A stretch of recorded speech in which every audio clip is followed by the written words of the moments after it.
All right, guys, we'll start this program very shortly. We're looking forward to it. Busy day yesterday for yours truly with client meetings around showtime, hence the reprieve yesterday afternoon for the program. Back in the saddle today, and a lot to cover from our localities here in Central Virginia. Give the show a like and a share anywhere you guys are watching this program. Hit that like button, share the show, comment on the show, participate in the show. We work hard for you. The only thing we ask in return is you like the show and share the show. A lot we're going to cover on the Thursday edition of this program. We'll talk turf fields, dart and towel. As expected, they do not become a reality due to some closed-minded thinking by leadership in Albemarle County. We'll let you know who, why, and the collateral damage of this decision today on the I Love CVille show. The Tom Tom designated outdoor refreshment area was a huge success. Charlottesville police indicated there was absolutely zero trouble from a beer garden on the downtown mall. Surprise, surprise. We knew that was going to be the case.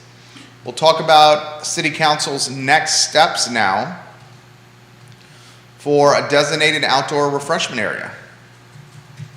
Excited to welcome Lloyd Snook and Juan Diego Wade to Real Talk tomorrow, where this topic will certainly come up.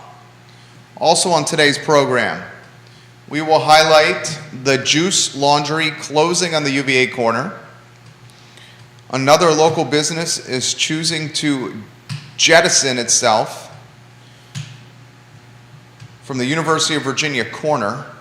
And I'm left asking myself this question: can local businesses survive on the UVA corner? It seems to be perhaps no, or as Keith Smith likes to say, maybe yes, maybe no yes. Scott Aaronworth, Virginia Beach, welcome to the program. Love when you watch the show. We'll talk about the Rivanna River Festival that's around the corner. We will discuss USA GDP falling 1.4% in Q1 and a business opportunity in Ivy that is now on the market that has tremendous potential. All those topics and more on the Wednesday edition of the I Love CVille show. Judah Wickower, we can rock and roll when you're ready.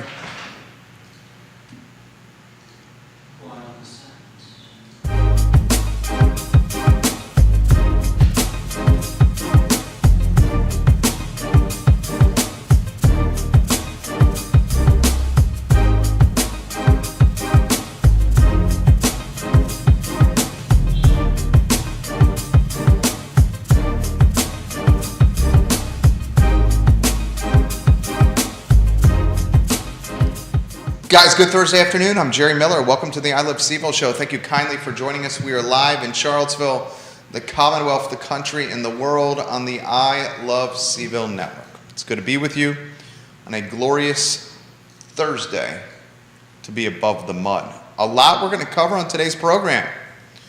Ladies and gentlemen, GDP in this country has fallen or fell a whopping 1.4% in Q1 2022.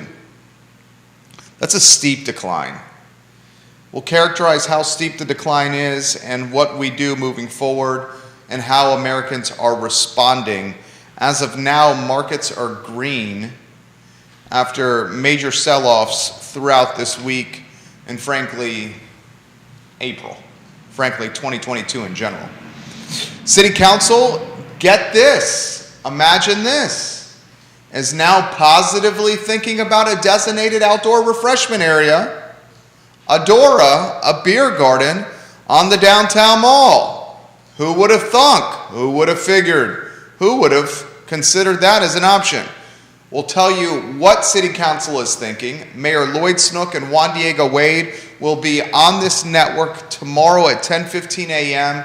for Real Talk. Myself and Keith Smith will ask the mayor and the vice mayor about the designated outdoor refreshment area and its possibility. Also on today's show, soccer moms, soccer dads, soccer players, and soccer coaches across Central Virginia woke up this morning bitter, upset, frustrated, and saddened. We'll let you know why. We'll give you a hint. It has to do with Dardental Park and a 3-3 vote, a 3-3 logjam. That means no turf fields and no lights at one of the most used parks in Albemarle County. That topic on today's edition of the show. The Juice Laundry is closing one of its locations. This saddened Judah and I. Judah Wickhauer is our director. We'll highlight the closing of the Juice Laundry on the UVA corner. And we will also ask this question. Is the local business, the mom and pop business, now able to run or survive on the UVA corner? That topic today on the program. We'll highlight the Rivanna River Festival that's coming up, and we will talk a business opportunity, Package Depot, that's currently on the market for $65,000, and why we see tremendous potential for buying this institution, this staple on Ivy Road in the Ivy Square Shopping Center, and how we see a future business owner able to take it to a next level of growth trajectory. Give the show a like and a share. Join us in conversation and in spirit. Offer your thoughts and perspective on the program, and I will relay them live on air. Judah, do you have that 2-shot set up for me? Yeah. Hogs and Kisses Farm Sanctuary. We love the Juice Laundry as well. Kevin Higgins and Scott Aaronworth, we'll get to those comments in a matter of moments. Let's go to the 2-shot first, Judah. First, good afternoon, my friend. It's good to see you. Today, E Manana this morning was fantastic, I thought. You did a good job of conducting and orchestrating that fantastic program. I want to talk U.S. GDP falling at a 1.4% pace to start the year as pandemic recovery takes a hit. Gross domestic product in the United States of America declined at a 1.4 pace in Q1. Declines in fixed investment, defense spending, and the record trade imbalance weighed on the growth. Consumer expenditures rose 2.7%, but that came amid a 7.8% increase in prices. So let's just cut to the chase and put this in very simple terms on a 2-shot, as you and I talk. First 90 days of 2022, not good for the markets. Markets are down, all the indices. Not good for the consumer. Inflation is out of control. Gasoline is out of control. Grocery prices are out of control. Cost of goods are out of control. We still haven't figured out this supply chain issue. We still haven't figured out this labor shortage issue. We got a significant war going on in the eastern hemisphere, stratosphere, eastern area of this world with Russia and Ukraine. Russia's now talking about needing to head into other countries adjacent to Ukraine. Oh, man. It's getting to be a pretty nasty situation across the board with these KPIs. I'm not surprised that GDP fell 1.4% in Q1. You're a rational and reasonable man. Your thoughts on this decline in gross domestic product? I'm not very knowledgeable on GDP, but yeah, I'm not really surprised either. I mean, with everything that we've been doing from, a financial standpoint, J-POW, just setting the money printer loose. I think we're going to see more of that across the board. Interestingly, today markets are green, and maybe it's a hope that investors, institutional and retail, say, hey, here's an indication GDP down 1.4% in the first quarter. Maybe Jay Powell and the Fed won't be as aggressive on these rate increases if they start seeing all these important data points, like a 1.4% decline in GDP, like inflation. It might be the case, but I think that's, it's, how do I put it? I think there's still a storm coming, and so unbattening your hatches because stocks went up a little bit, I think is a little premature. Do you expect an even more retraction in the economy? I mean, you and I are fortunate to live in this area we call Charlottesville. This past weekend, Tom Tom Festival, I saw the downtown mall as vibrant and as populated with customers and locals as I've ever seen it. Now, Paul Beyer and Tom Tom, perhaps an anomaly for traffic on the mall. It's a festival, right? It's a destination type of situation because there's a festival going on. Yeah. Still, the weather was great. People were out and about. This will be a perfect segue into the Dora. We have Lloyd Snook and Juan Diego Wade on the show tomorrow at 10:15 a.m. Do you think these closings, we're about to talk about the Juice Laundry closing the UVA Corner location. We're in the business brokerage business. We see Iron Poffles listed for sale, Package Depot listed for sale. We see, Himalayan Fusion, Sweet Frogs. We see Kilwins. We see Morsel Compass. I mean, is this all coincidence, or are these all associated with what could be tough sledding down the road, in your opinion? I think it's indicative of a lot of what's going on. I think there's, our country is still in trouble. And just because people come out for something like TomTom doesn't mean that's still not the case. Not everybody is broke. Not everybody is like really seeing the effects of what's going on. And that's not to say that they won't, and it's not to say that they necessarily will. Some people are just better shielded from the vicissitudes of what's going on in our country, and I think that we'll continue seeing people go out and spend money. We'll continue seeing people going out to eat and going out to we've got a great chance to support the Blue Ridge Area Food Bank with the 231 Fest. People will go out and they'll spend money and have a good time there.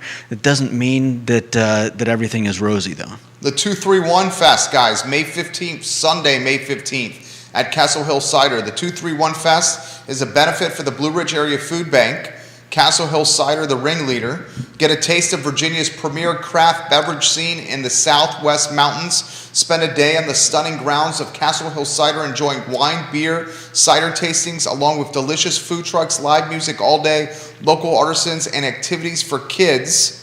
You'll have Castle Hill there, Mary Mill Farm and Vineyard, Patch Brewing Company, Keswick Vineyards, Champion Brewing Company, Chestnut Oak Vineyard, all there. Get tickets at castlehillcider.com/231. I believe Judah's drinking some Castle Hill cider literally as we speak. I am. Is that what's in that cup, sir? That is some Castle Hill cider. It's good stuff. The most interesting man in the world, Judah Wickower. Scott Aaronworth's watching in Virginia Beach. He has this comment, and we might as well get to it. The Juice Laundry is closing. He asked, where is the Juice Laundry on the UVA corner? I believe you have a screenshot. You can put on screen for the King of Virginia Beach. I don't know if that answers his question as to where it is on the corner, but it's on the corner. There is the picture. It's on the screen. Everybody look at the screen. So here's their post from social media. It has been a most wonderful 5 years in our bright, sun-filled space on the UVA corner. We have truly enjoyed being able to serve both the hospital and the student populations, but after much consideration, we made the decision to close the UVA corner location so that we can spend more time growing our other 3 locations, improving the business as a whole and catching up on some much needed family time. While we are sad to be saying goodbye to the corner, we are looking forward to the possibilities that this new change will bring, and we look forward to continuing to serve the community at our Preston location, our Aquatics and Fitness Center location, and at our Newcomb location. We hope that you all will join us in wishing this store a fond farewell. Our final day is tomorrow, Friday. So the Juice Laundry closing on the UVA corner. Kevin Higgins, King of Greenwood. Scott Aaronworth, King of Virginia Beach. Carol Thorpe, Queen of Jack Jewett. Vanessa Parkhill, the Queen of Earlysville. Erin King, the Queen of Scottsville. Judah Wickower, our Jack of all trades. Can the local mom and pop make it any more on the UVA corner? I'm going to rattle off some recent closings. And boys and girls, ladies and gentlemen, viewers and listeners, help me with this. Let's think of the businesses that have closed on the UVA corner over the last handful of years. You be sounding board if you could, please, sir, Judah, on this. The College Inn closed on the UVA corner. They lasted a long time, though. Still closed. I know, I don't, but The fact that they lasted a long time and still closed shows that institutional businesses can still close and may not survive this really high rent district. I don't know enough about why they closed, though. Was that because... I know quite a bit about why they closed. I know about quite a bit. We'll get to that. Let's rattle off the list first. Michael's Bistro closed on the UVA corner. The Juice Laundry closes Friday. Little John's, another institution, closed on the UVA corner. St. Martin's, although that was a while ago, closed on the UVA corner. Cadova, closed on the UVA corner. Cadova. That wasn't local, though. That wasn't local. All right, I'll take Cadova out. That's a good call. I'll put Cadova in another category. Thanks for keeping me on my toes there. That's a good call. Who are we missing, guys? Viewers and listeners. Closed on the UVA corner. Who are we missing? I asked the question because I think the district, the UVA corner district, is becoming so obscenely expensive and overhead that the local mom and pop is having tremendous difficulty withstanding the rent overhead. And I would hate to see this. I went to UVA. I've spent significant money on the corner and significant time on the corner, personally and with my family. My dad went to UVA. My brother went to UVA. I would love, I'm certainly not going to put any pressure on him, if our son went to UVA. That would be 4 Millers and 3 generations if he went. I would really be disenchanted if our son knew a UVA corner that was corporate Fortune 100 big brands. Chipotle's going to the corner, we know that. Starbucks is on the corner. Hell, Sheetz couldn't cut it on the UVA corner. I know they're not a local one, but Sheetz had a location there. The UVA corner... I never saw it. Was it a gas station? No gas station. Only to go. That's odd. It was only the Sheetz, as we know, with the made-to-order sandwiches and the convenient store offerings. No gas. Whoever thought putting a Sheetz on the UVA corner was a good idea was a moron. I will cut to the chase. It was moronic. While Sheetz has very good food for gas station food, Sheetz as a standalone business based around selling just food is never going to win when compared to local options in this market. Sheetz will win as a spot when traveling down the interstate or I-81 or 95 and you see Sheetz on the exit sign and you're like, I can get gas, and a made-to-order sandwich. That's pretty darn good for gas station food. Yeah. But you know what I'm saying? just standalone food, that's not going to win, and that's not going to earn my money. You feel the same way? Yeah, nobody's going to say, hey, let's get the kids and go have a sit-down dinner at Sheetz. Right. But you would say, let's go have a sit-down dinner at the Virginian. Yeah. Or at Boylan Heights, a milkshake at Boylan Heights, right? So I asked this question, and I often talk about this. And Kevin Higgins, we'll get to your comments here, King of Greenwood, in a matter of moments. The UVA corner is owned, for the most part, by 4 people. 2 of them, Hunter Craig and Tip Top Terry. A third, an older lady who I've forgotten her name. But then the fourth we'll call kind of like a smattering of a handful of owners that will just lump in as a fourth. But when it's all said and done, 3 people, Hunter, Tip Top Terry, and this older lady own the majority of the corner. The rest is a sprinkling in of some property owners. When such a small group of people that you can count on one hand own one of the most important and recognizable and institutional shopping and dining districts in a small 10.2 square mile city, this small group of ownership is driving prices so high that the local mom and pop is having a hard time affording it. Competition creates accountability. Competition creates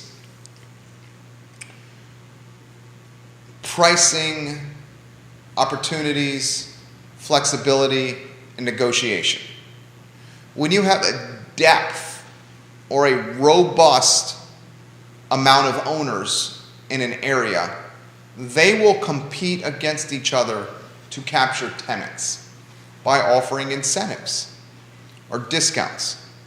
When you only have a couple of people, 3, that own one of the most important shopping and dining districts in a small city, 10.2 square miles, those 3 don't necessarily have the competition from fellow peers to offer incentives from a pricing standpoint, a build-out allowance, You mean they flexibility. don't have to offer incentives because they're not fighting against each other. Not fighting against each other.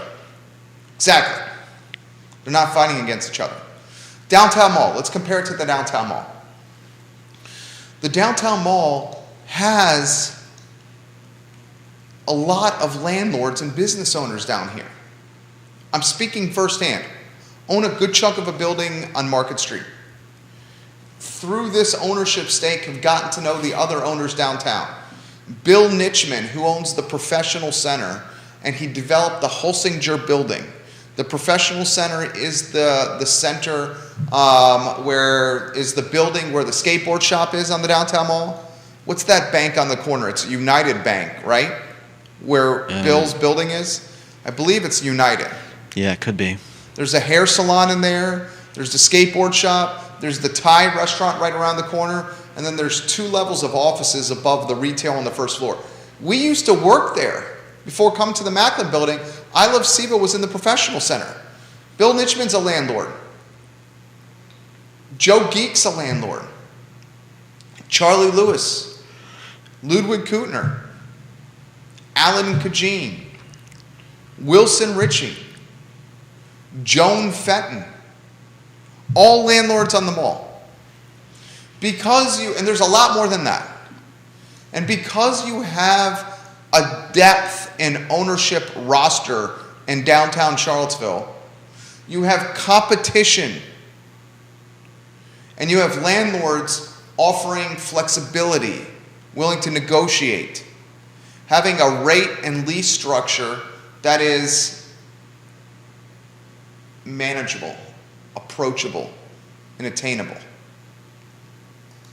That's why you see an eclectic collection of locally owned businesses in downtown Charlottesville and what is undoubtedly the heartbeat of the community. Let's compare and contrast it to another shopping district. The most important shopping and dining districts in the city of Charlottesville. Let's rattle them off for the viewers and listeners, Judah. Barracks Road Shopping Center. We're talking city only. Barracks Road Shopping Center, right? Mm-hmm.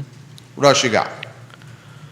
I don't know which ones are in the city and which The are in the county. UVA Corner. Yeah, UVA Corner. The Downtown Charlottesville Mall. Downtown Mall.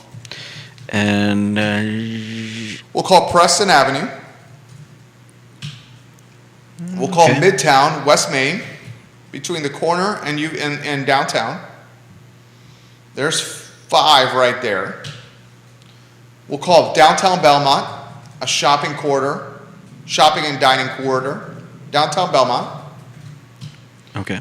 I'll call High Street a shopping and dining corridor. There's restaurants. Most of the shopping is service-oriented businesses and not actual retail shopping. I'll say High Street's one. I'll call Ix Park a shopping and dining corridor. Ix Park, there's a lot there. We'll include Cherry Avenue, shopping and dining corridor. There's some there. Okay. There's some there. I think those are your primary ones. What am I missing, folks? City of Charlottesville only, the shopping and dining districts in the city of Charlottesville. Barracks Road, UVA Corner, Downtown Mall, Preston Avenue, Midtown, between UVA Corner and the Downtown Mall, that's Midtown, Downtown Belmont, High Street, Ix Park, Cherry Avenue. What am I missing? I'm going to take a look at a map. Fifth Street Extended. Fifth Street Extended, right? Wegmans, Fifth Street, shops at Fifth Street. I'd say, yeah, Fifth Street Shopping Center. That's one. I don't know if I'd go so far as to say Fifth Street Extended. Fifth Street Shopping Center is there. So let's talk about this. Guess what? The highest rent district in the city of Charlottesville is Barracks Road. Why is Barracks Road, common sense, the highest rent district in the city of Charlottesville? Because it's in the center? It's got premium location, but it's controlled by one landlord, Federal Realty. So when a space becomes vacant in Barracks Road Shopping Center, Barracks Road has to rent that space in almost identical, comparable terms to the space that leased just down the shopping center. Because if it cuts a big deal for the open space, Everybody else is going to either want a deal or say, screw you, we're leaving. exactly, it's one landlord, publicly traded company. It's got to control rents to maximize profits for shareholders. So if space comes open, there's not flexibility with leasing. It's got to do well by its shareholders, and because it doesn't have competition from other landlords in the shopping center, it pretty much has all the leverage. It's the same concept with the UVA corner. 3 people own the majority of the corner. Because there's not a ton of competition there, the rents are not necessarily manageable and approachable for local mom and pops. Instead, they're getting really geared for big brands and corporations with burn rate. Now, when you take the UVA Corner and Barracks Road off the list, you're left with the Downtown Mall, Preston Avenue, Midtown, Downtown Belmont, High Street, Ix Park, Cherry, and Fifth Street Extended. It's no surprise that those locations, those corridors that I just rattled off, are the homes now to the local mom and pop. Each district is comprised of multiple landlords. Each district offers manageable and approachable leases. Instead of 5 and 10-year terms, you're seeing some 1, 2, 3, 4, and 5 year leases. Instead of price per square foot that'll jaw drop, you're seeing price per square foot in year 1 that is like, wow, I can do that. And it'll gradually go up year after year, but it allows you to get the business clicking and humming in the first year so you can start earning some money. So in conclusion, I ask this.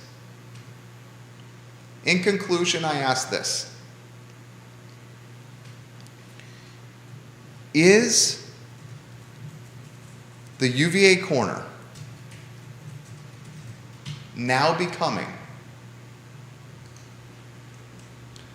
a corridor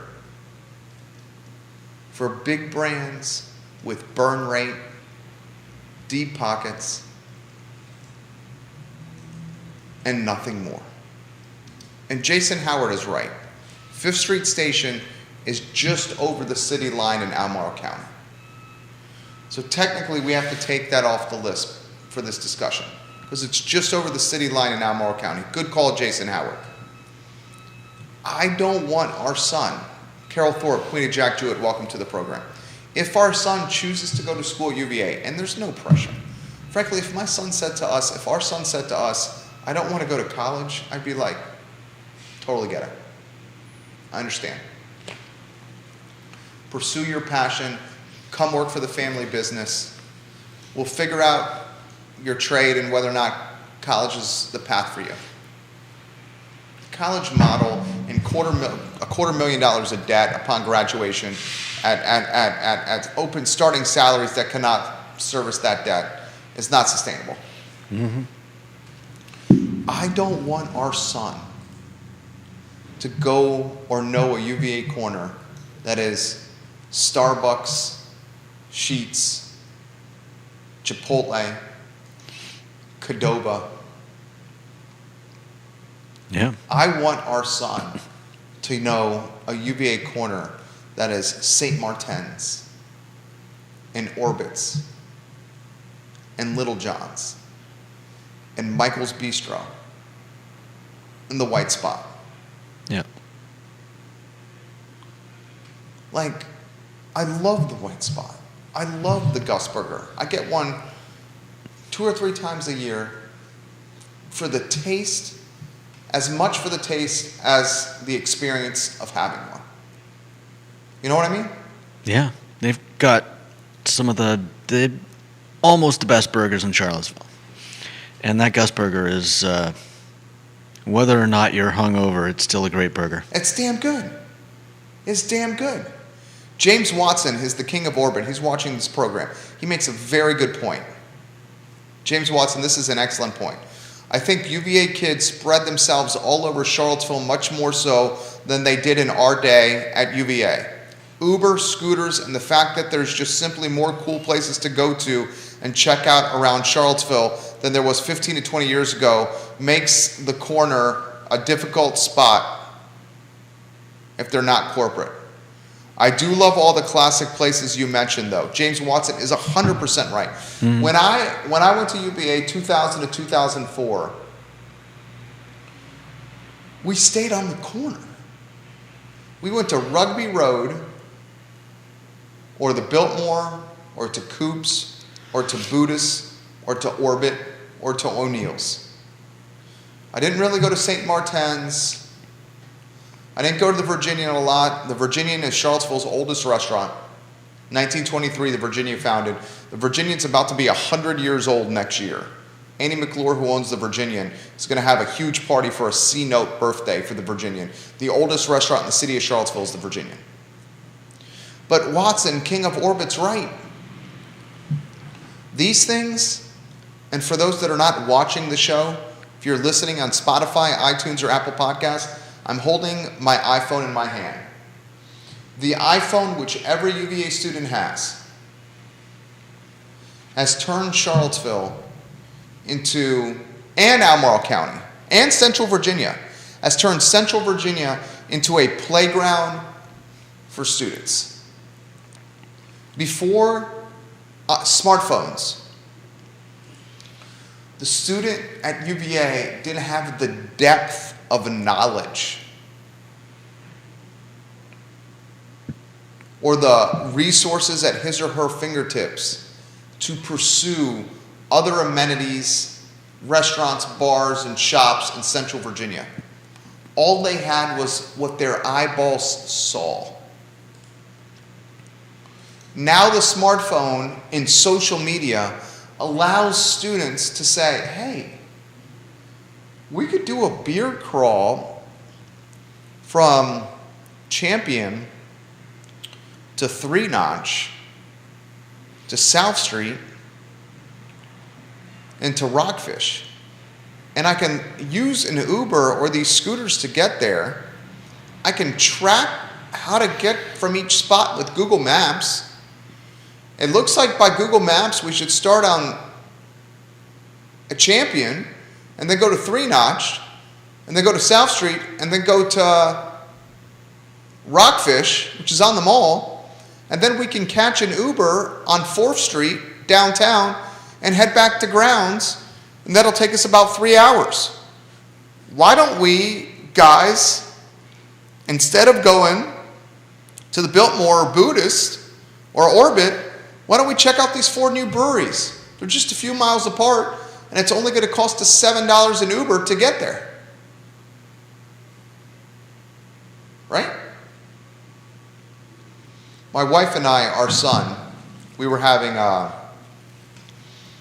you been to South Street recently, Judah? No, I've been there in quite a while. You should go. Wife and I went. Trey, we all went. We had wonton nachos. We had a couple of sandwiches. Wanchos. Wanchos, yeah. What are the, if you're watching, sweetheart, what's the name of that fried cheese appetizer we get? Can you text me that? Is that the cheese curds? Yeah, you've had them. No, but I'm... How'd you know that? Because I've seen pictures of their fried cheese curds. On I Love Seville Instagram. Follow I Love Seville on Instagram, everybody.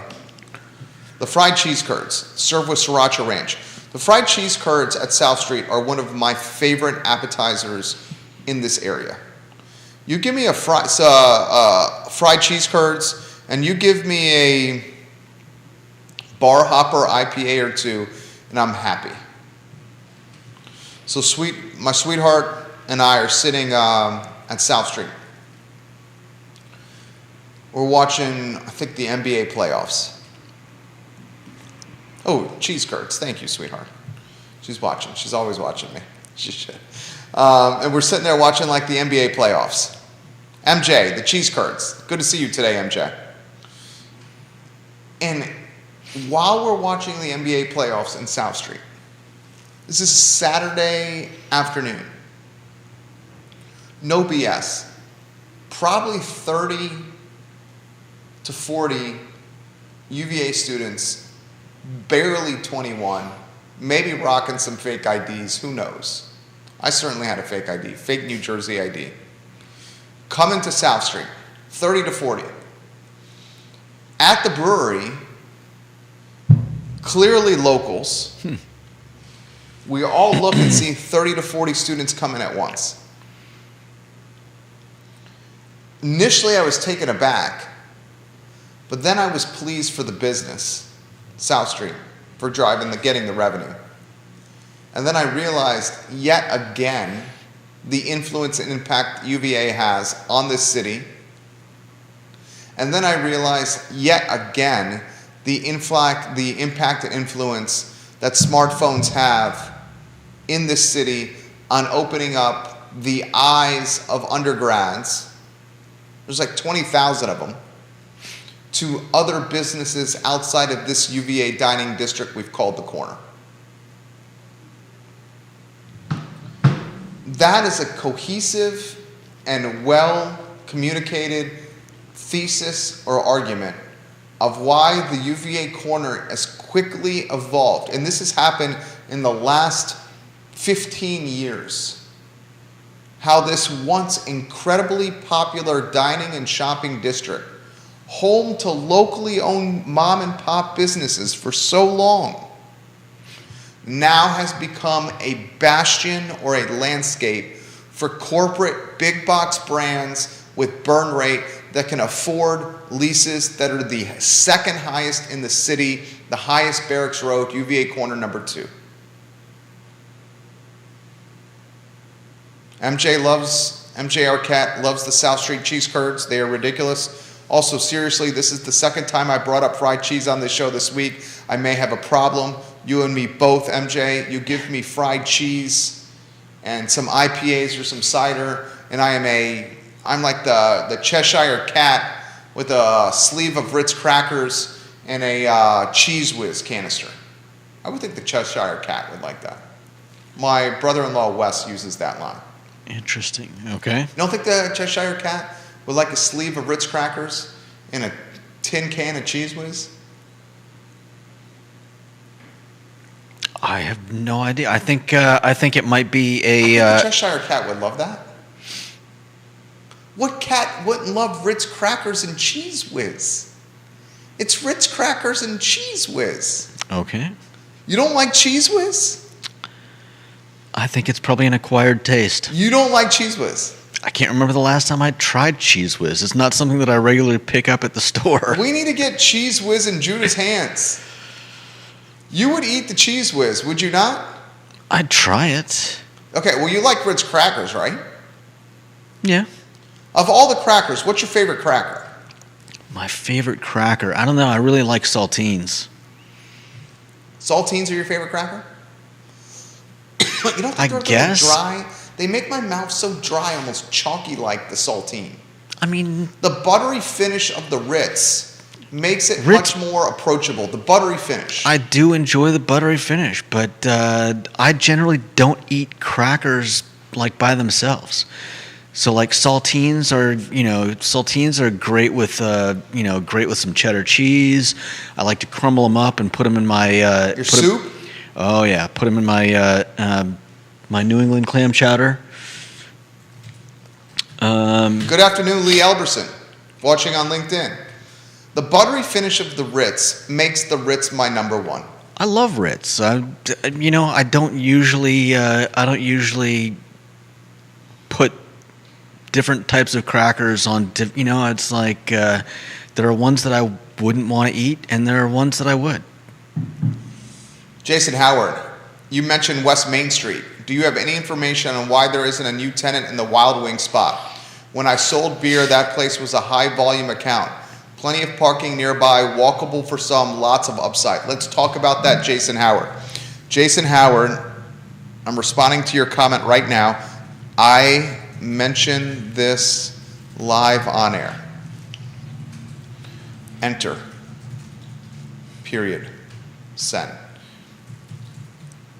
So Wild Wing Cafe, why do we think that there's no tenant in Wild Wing Cafe yet? I have some ideas. You have some ideas? Very straightforward one. I think a lot of people are still recovering. I think it's probably got a high asking price. Though, look at the restaurants that have survived the pandemic. Look at the ones that have survived the pandemic. What do they have in common? You think there's something in common between all the ones that are still here? I think there's some commonalities to the ones that have survived. Here are the ones that survived the pandemic and some of the commonalities they have. Commonality number one is they have a footprint that is small in size. Rent is associated with square feet. The largest restaurant in the city of Charlottesville, what is it? What is the largest restaurant in the city of Charlottesville by square feet? I don't have an exact answer, but I can roundabout eye test this answer. Was it the Downtown Grill? Downtown Grill was certainly in the top 5, maybe the top 10. And look what happened to the Downtown Grill. Wilson Ritchie bought it, and then immediately after buying it, he chopped it in half. Yeah. And he made one portion to Bebedero, a business he's an investor in, and then he rented the other half to Rockfish, Yeah. who makes damn good beer.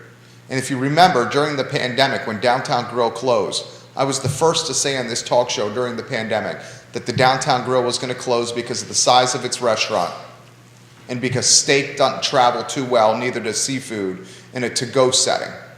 No one wants to eat a $55 ribeye from a steakhouse 45 minutes after you drove it home. that took 45 minutes from getting it off the grill to your plate at the house.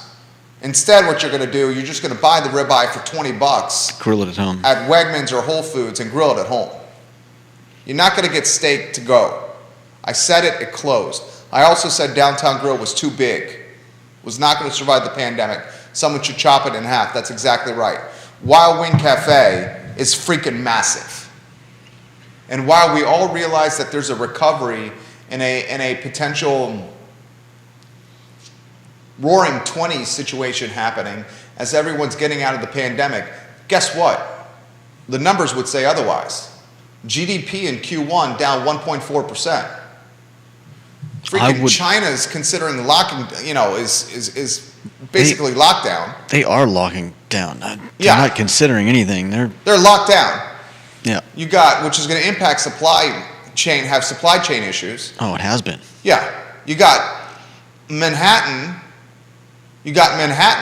where COVID is starting to rear its ugly head again. So my point is, as this pandemic cloud resurfaces in the forecast, what restaurateur has the cojones, gumption, and courage to rent a square foot restaurant the size of Wild Wing? Paul MacArthur, King of Avon, watching the program. Talking square feet, Jerry and Judah. How does BJ's Brewery survive? That's a great question. BJ's Brewery survives because it has the burn rate of being a big... You mean BJ's Brewhouse? Yeah. Okay, yeah. BJ's Brewhouse. Have you ever been there? Yeah, they're not local, though. That's what I'm saying. Yeah. BJ's Brewhouse is able to afford that massive of a restaurant because it's a corporation. Because it's a corporate brand with big burn rate. With burn rate. A local one would not. No. BJ's is rarely full. That's why I've said on this program, I wish every business, Paul's right, King of Avon, MacArthur of Avenue, that place is always empty. He's right. It's always empty. Yeah, BJ's never been, I've never been there when it was busy. Right. Every time I've been there, it's been empty. And their beer is average. I'll just be very straightforward there. Every time that's why I've said on this program, Ralph Sampson's Tap House, I hope to God they do well. I thought their cheesesteak was damn good. They use Cheese Whiz on their cheesesteak for an authentic cheesesteak like you would see in the city of brotherly love. But the place is massive. And we've highlighted on the show that Ralph Sampson's Tap House is probably paying the most amount of rent per month of any restaurant in the city of Charlottesville. Most rent of any restaurant in the city of Charlottesville is that one probably right there. No doubt. So you look at these vacancies, and Jason Howard, I love when you watch the program, JH, it's time you get a moniker. Jason Howard, where are you watching from? What area of this community you're watching from? Because you contribute to this program often, Jason Howard, and you need a moniker. You need a nickname. You need a handle. Where in Charlottesville you live? You watch so much, you need a handle, JH. Put it in the feed and I'll give you a handle here. If you're a restaurant owner and you're thinking Wild Wing Cafe, you're immediately going to be taken aback by how much that restaurant is per month. And the restaurant is going to have a high nut each month in rent because of its massive size. Yeah. He's off Rio Road. All right. Jason Howard's now the king of Rio. Is there any way to split that building up into... That's a good idea. I mean, Wild Wing Cafe may make a fantastic, but then you got to ask yourself if there's saturation point with this type of business. But Wild Wing Cafe would make a fantastic brewery where you could potentially brew the beer on site because it's got such large... I mean, look at what Three Notch is doing with its airplane hangar at Ix Park. Three Notch is running a restaurant. That's a revenue stream. Yeah. It's running a tap room, a bar, essentially. That's a revenue stream. It's got event space for events. and that sliding area. You know, when we've done some filming back there, they can those what are those doors called that slide? You know, the accordion doors. Like barn doors, maybe? Yeah. So that's a third revenue stream. That backdoor events area.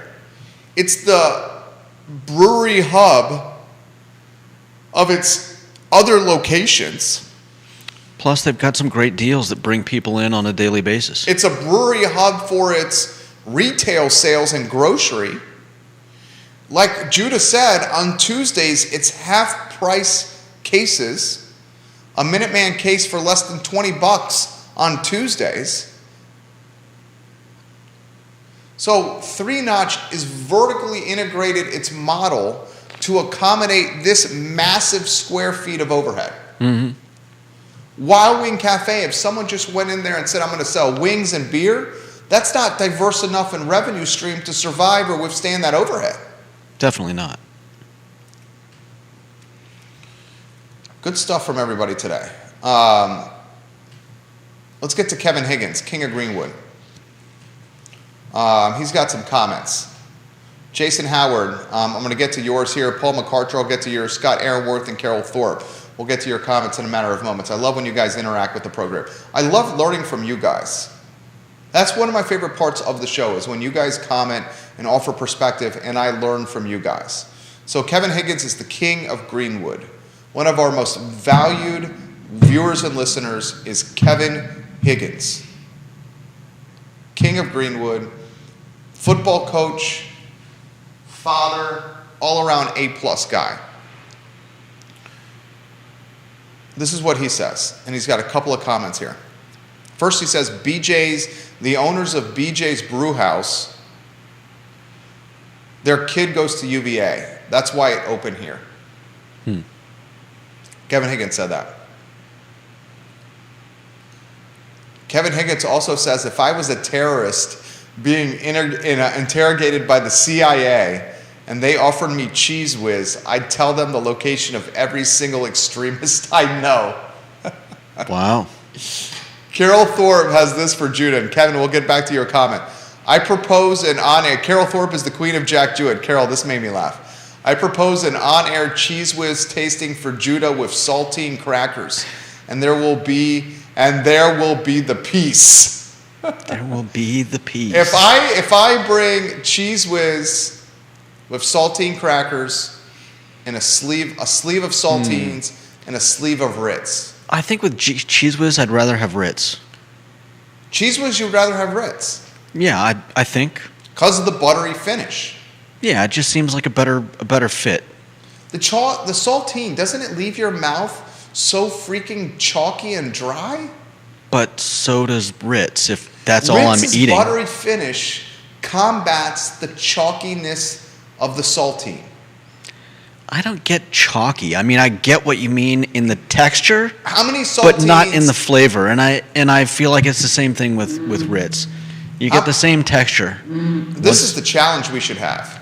If you have 1 minute to eat as many crackers as possible, you could definitely eat way more Ritz crackers than saltines. If you had what? 1 week? 1 minute. 1 minute. 1 minute to devour as many crackers as possible. You'd devour more Ritz than saltines. I don't know why I would ever do so. It's a talk show. It's a hypothetical. I know, but It's you a talk get show, people damn it. doing crazy things to prove some weird point, and I'm just like, okay. Just seems odd to me. The Ritz cracker would win. Jason Howard, I see what you mean about the King of Rio. Jason Howard, I see what you mean about small square footage and quick turnaround surviving.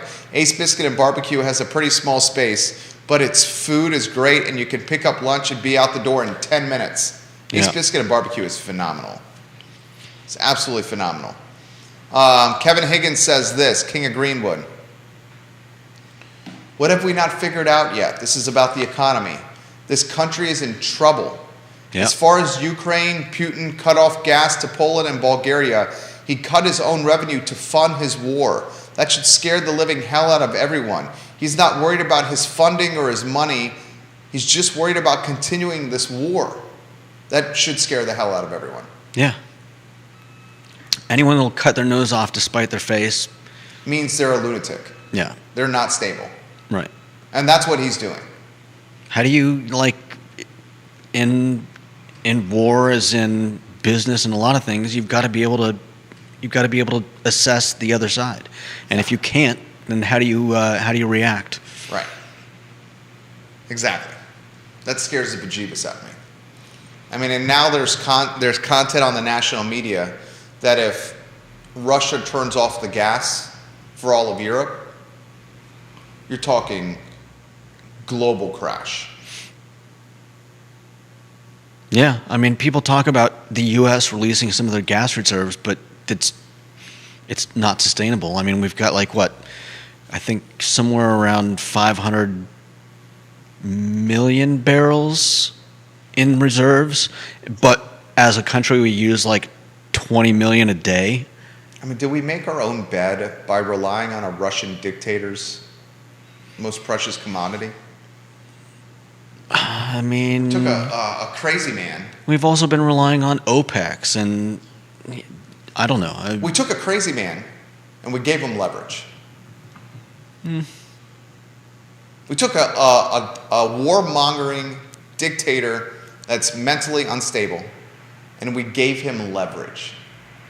And that I leverage don't know is if we gas. gave it to him. He had leverage. It's one of those things that's always going to be necessary. And if Russia is, a major You could producer, do more domestic and production. More domestic production.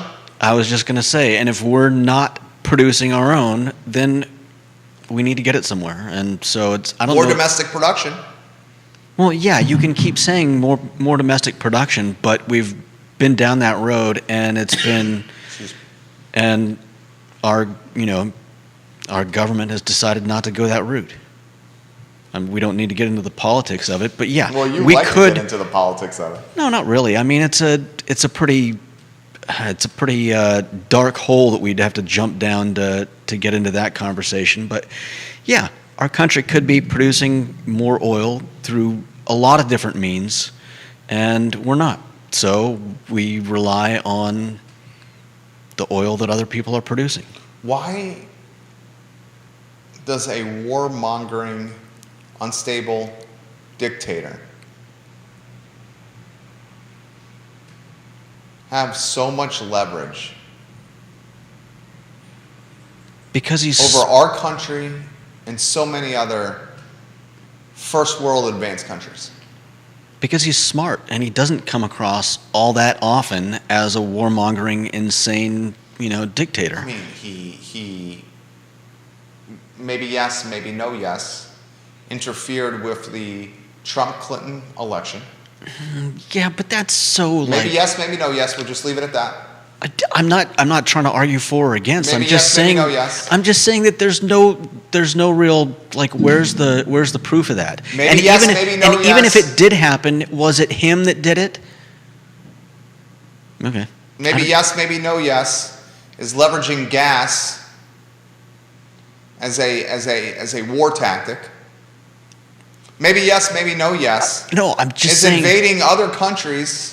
He's been invading but he doesn't like invade all of Eastern Europe. I mean, that's what I'm saying. Yet. That's why I'm saying he doesn't come across as completely insane. He's been running Russia. We may not like what he does or the way he does things, but he hasn't been going after Italy and France and Spain. He chooses his targets wisely. Is anybody rushing into the Ukraine to help Ukraine? Well, you No. saw the news today, right? That President Biden is going to ask Congress for 30 plus billion with a B. Okay, 30 plus billion with a B in Ukrainian aid. okay. That's You still saw not, that, right? That's still not going in to help Ukraine. I mean, the My fear point is that everybody is hands off. They're like, hey, we love. 33 billion, excuse me. It doesn't matter. Dude, We've been sending them weapons as well, and money. The obvious fear is if soldiers with American flags on their chest, if they go into Ukraine, soldiers with American flags on their chest, that a warmongering dictator will then shift his attention I to didn't. Western world. I know. Us. I'm not arguing that we should or that anyone else should. I'm just pointing out the fact that nobody has. King of Avon, Paul MacArthur, says Putin knows to avoid the NATO countries. Yeah. Like I said, he's smart enough to choose his battles wisely. When he went into the Crimean Peninsula, I don't think anybody really went in to stop him there. He picks little places that he wants to grab, and nobody's going to go in. Like you said, nobody wants to see, uniforms with American flags on the arms, and starting a much larger war with Russia. But at the same time, what are you going to do? Putin is that kid on the playground. And that kid on the playground that just happened to be born bigger than everybody else. A little stockier than everybody else, a little thicker than everybody else, a little taller than everybody else. And that kid on the playground at recess or during the lunch, he doesn't choose, or she doesn't choose, to bully the group of popular kids or well-liked kids. That kid on the playground goes after the kid sitting by himself on the swing, or the kid sitting by himself on the seesaw, nobody else on the other side of the seesaw, so that kid's just sitting with his butt in the dirt. And that little bigger, that little taller, that little thicker kid goes over to the seesaw and starts slamming the seesaw, so the little kid whose butt is in the dirt, his rear end just keeps crashing and crashing and crashing into the mulch, into the dirt, into the mud, until he or she starts crying. The bully picking on the lone wolf. And the bully not picking on the group of popular kids. The worst kind of bully. I hated that stuff. I was the kid on the playground that went over to the kid that was on the seesaw and stood up for him, and then get on the other seesaw, and then the bully eventually left. My wife was too. Hate bullying. Let's get to a couple comments, and then we'll talk about Package Depot, and we'll talk Dart and Tao. King of Orbit, James Watson, they're feeling this right now in Germany, unfortunately. King of Greenwood, Kevin Higgins, figure out how to trap squirrel and cook it. It's coming. We are living in a fantasy land right now. If our country was a household, we'd be evicted and homeless. Wait till Putin hits Visa and MasterCard with a cyber attack. Game, set, and match for the USA. No one has cash anymore. We'd be on our knees instantly.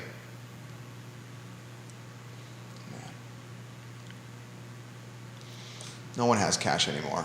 It's so true. I've got a little bit at home. What, do you got it under the mattress? No, it's just like $7 or $8. $7 or $8? Thought you were talking like stacks of No, I tens said of $1,000. I said I have a little at home. When someone says a little bit at home, the natural response is not $7 or $8. Do you keep it under the mattress, or do you keep it in a Ritz Crackers box in the pantry? No, nothing. That's a saltine cracker box in the pantry? Yeah, saltine cracker box. No, nothing that special. It's just hanging around. Paul MacArthur, there's no way a defense of Putin. This is in no way a defense of Putin, but the USA is the biggest warmongering country out there. Won't touch that one. All right, a couple more items out of the notebook. I got bad news for you. Last night, the Albemarle County Board of Supervisors finished in a 3-3 tie when it came to turf fields and lights at Dart and Tao.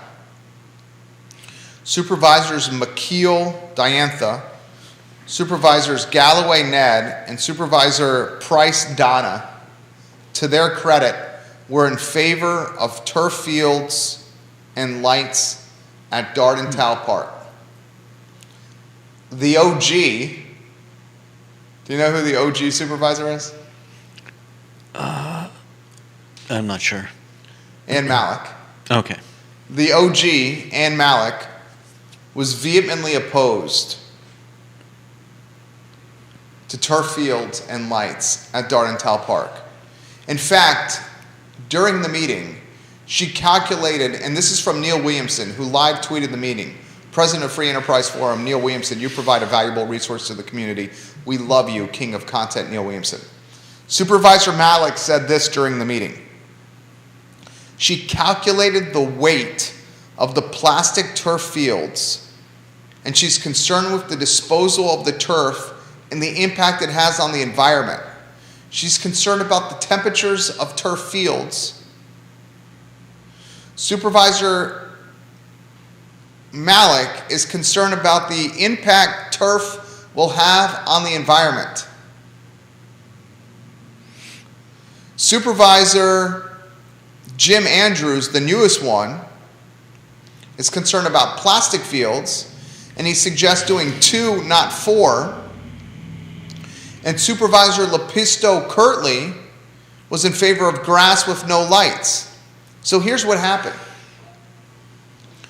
Supervisor Price, Supervisor Galloway, and Supervisor McKeel said yes to 4 turf fields and lights. That's 3.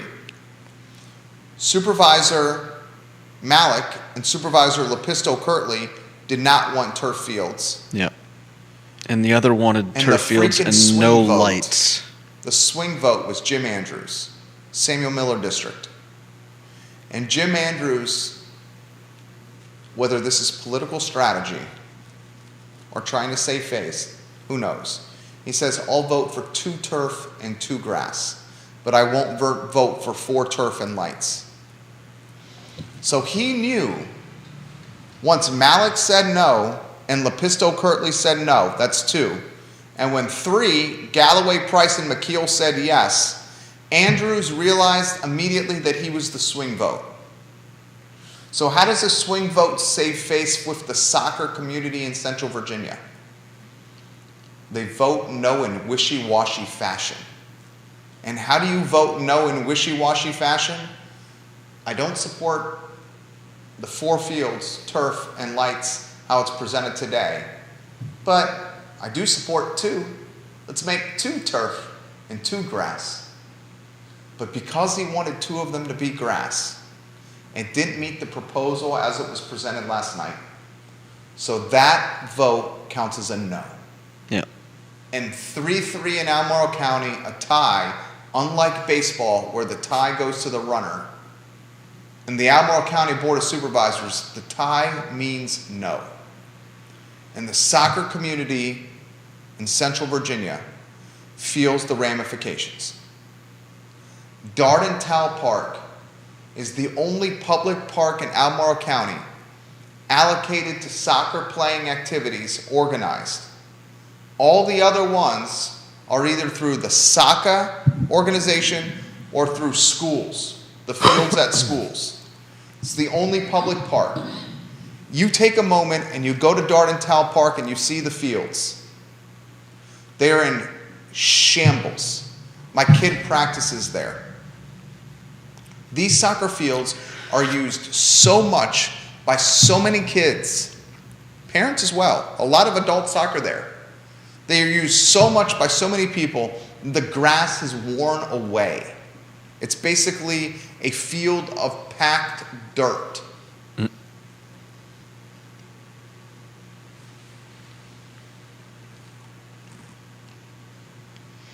Other folks use it besides soccer, Paul, for sure. And Paul asked this question, does anyone use it besides soccer? He says, seems to me that's a gift to SACA, who is a huge enterprise. And he's right. SACA, the soccer organization of Charlottesville Albemarle, is a massive organization. It's a massive organization. A lot of revenue there. But other organizations use it besides SACA. Hispanic League is there. Folks just come there and play randomly. Youth soccer's there. Jamie Turner, repping the Pat, mayor of Gordonsville, says my guy Judah with the big stacks at his house. Yeah, $7 or $8. Jamie Turner loves when you offer zingers. I enjoy when you offer zingers on the show as well. I try. You're very relaxed and natural today. Very relaxed and natural. It's probably the cider. Yeah. How much of that cider did you have from today in Manana? I call it 40% of a bottle over there. no. Come on. That was a massive pour. And you got a little topper offer as well. Yeah, but it's just a glass. I mean, it's a pretty... Okay, all right. It doesn't matter. As long as we get the work done, who cares? I'm bummed, dude.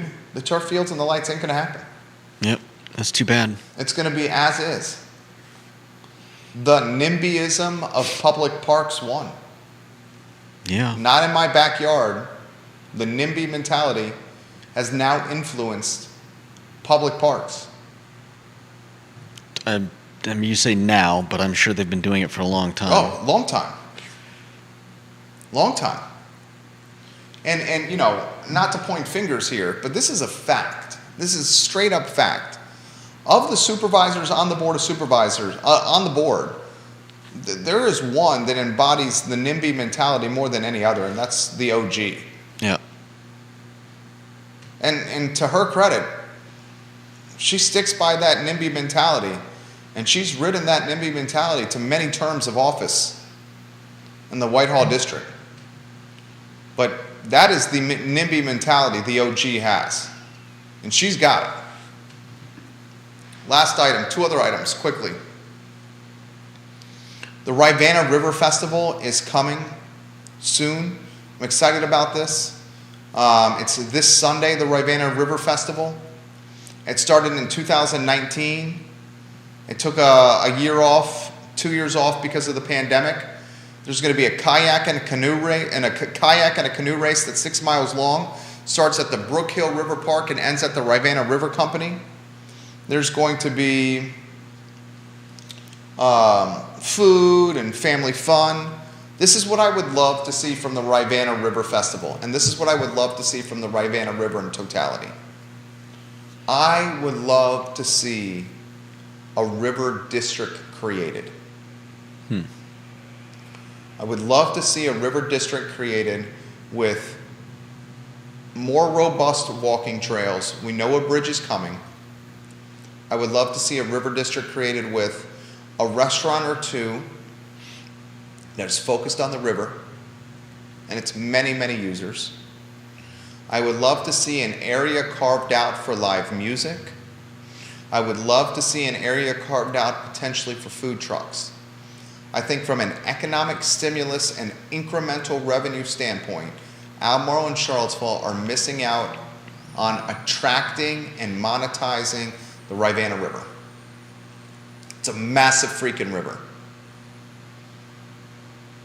Let's monetize and drive the Rivanna River and create the Rivanna River and develop the Rivanna River into even more of an attraction, and watch as the tax revenue flows. And the last topic I want to highlight today before we get to your comments, and put the comments in here. A lot of folks want to see you. What's up, Kevin Yancey, King of Waynesboro, afternoon. A lot of folks want to see you eat a sleeve of Ritz crackers and Cheese Whiz on the program. Grayson's watching the program. Grayson's watching the program, and he says, I will watch from start to finish if Judah eats a sleeve of Ritz crackers with Cheese Whiz on this show. Do they all have to have Cheese Whiz? I mean, Why can do I you have hate something? Cheese Whiz? It's processed, like, I think it says on the container, processed cheese food, because it's not actually cheese. It's good. That's what they put on their steak and cheese in Philadelphia. That's why I've never gone to Philadelphia to get a Philly steak and cheese. Ralph Sampson's uses the Cheese Whiz on the steak and cheese. I won't be getting their steak and cheese. You would like it. You always give things a chance. I've known you. We've worked together for 10 years. I've tried Cheese 50 hours Whiz. a It's week just for 10 been years. like You always give things a 20 or chance. 30 or 40 years. Kevin Yancey's right. Woolen Mills is going to have the bridge with the Rivanna River. Kevin Yancey, you're a very knowledgeable viewer and listener. I'm going to get a sleeve of Ritz crackers and 2 canisters of Cheese Whiz for us to eat on this talk show. Okay, that's fine with me. I never said I hated it. I know. I never said. I know you did, and I know you would. We got to figure out what our beverage of choice would be. Would it be eggnog?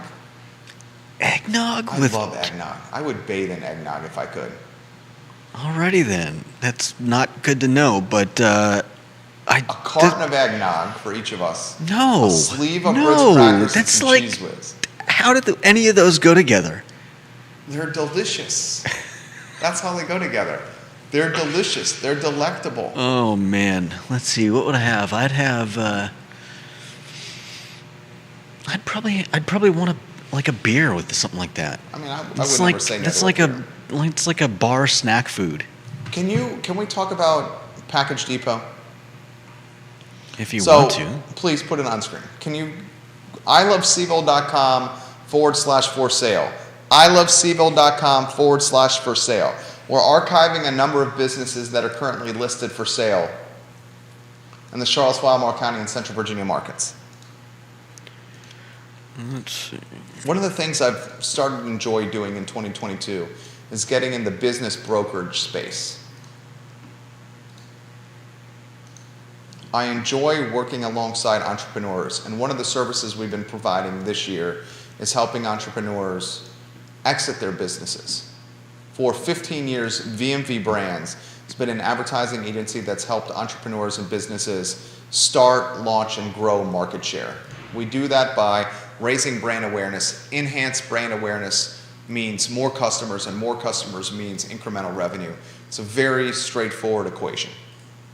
When you can strategically enhance brand awareness through social media, photography, videography, copywriting, search engine optimization, digital infrastructures, mobile infrastructures, desktop infrastructures, you name it. You raise brand awareness, more customers will come. More customers come, more revenue comes to the business. But one of the vacancies with the agency, with the firm, was helping businesses exit or sell or reap the fruits of their hard work. And we're doing that now in 2022, and it's proven to be successful so far. One of the clients and listings we have is Package Depot. This is in the Ivy Square Shopping Center. Guys, this is a dynamite opportunity. You have any collateral you can put on screen over there? The image is on screen. Oh, it's on screen. Look at you. You're a ninja over there. Look at the screen. Look at the screen. iloveseville.com/for sale. iloveseville.com/for sale. The asking price is $65K, right? $65,000 asking price. This business is legitimately the packaging option, UPS store, FedEx packaging option for the Tony wealthy part of Charlottesville and Albemarle, Ivy Road. You could easily add a notary, some copy printing services, some fax services, and some additional add-on services that don't already exist with Package Depot. At a $65,000 price point, it's a price point that's manageable, and it could be either for an owner-operator or for an owner that then puts a team member in the store to run, and then the owner manages the business off-site from afar. The owner can do all the work and make the money as an owner-operator, or hire a team member, train them, it's not difficult or complicated, put them in the business, and then manage them from afar and take an owner's paycheck without working in the business. It's got obvious potential. It's got positive financials.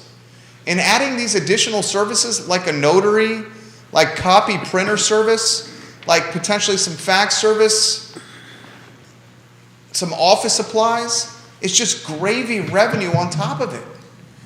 That space or category of business is not near that Ivy corridor.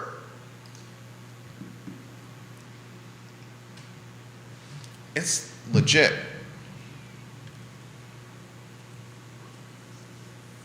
It's legit. Kevin says, Jen MacArthur has a good family recipe for eggnog. I would love that family recipe for eggnog, Paul MacArthur. Is it booze or no booze? Paul MacArthur. Kevin talks about UVA buying the Foods of All Nations Shopping Center, Ivy Square Shopping Center. Kev, they're not going to change that shopping center anytime soon. In fact, some of these leases are being renewed now for extended periods of time. So that concern of UVA buying it is not a near-term concern. And it's the type of business, should you need, it can be relocated. Paul says booze, lots of booze. Yeah, they're renewing leases now, Kev Yancey. So I'm not that concerned about that, about UVA's purchase of that shopping center.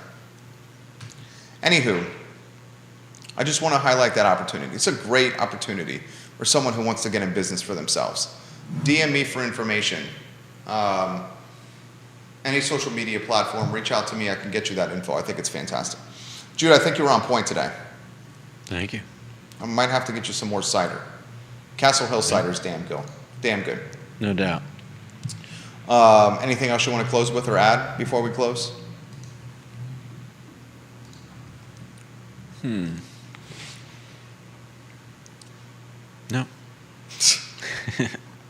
Thank you. No problem. Good job there. Oh, goodness gracious. All right, that's the Thursday edition for the show. For my talkative friend, Judah Wickower, I do what I can. your host, Jerry Miller. And this is the I Love CVille show today, presented by Castle Hill Cider and their 231 Festival, which is Sunday, May 15th at Castle Hill Cider. Get a flavor and a taste of the 231, Route 231 at Castle Hill on Sunday, May 15th for a festival of fantastic proportions. Judah, let all the viewers and listeners know how they can win free Greenberries coffee for a year. Enter.greenberries.com. Look at the screen. Is it up there? Enter.greenberries.com for free coffee for a year. Enter.greenberries.com. It's on screen, the URL. And Skooma Boutique Dispensary, the best dispensary in Charlottesville, is Skooma Boutique Dispensary, a dispensary that now has 2 locations, the downtown mall and the UVA corner. For Judah, I'm Jerry. We will see you tomorrow at 10:15 a.m. with Lloyd Snook, the mayor of Charlottesville, and Juan Diego Wade, the vice mayor of Charlottesville. 10:15 a.m. tomorrow. Put it on your calendar and watch the show. The 2 most influential political figures in the city of Charlottesville sitting next to us tomorrow at 10:15 a.m. Watch it. Ask questions. Take care.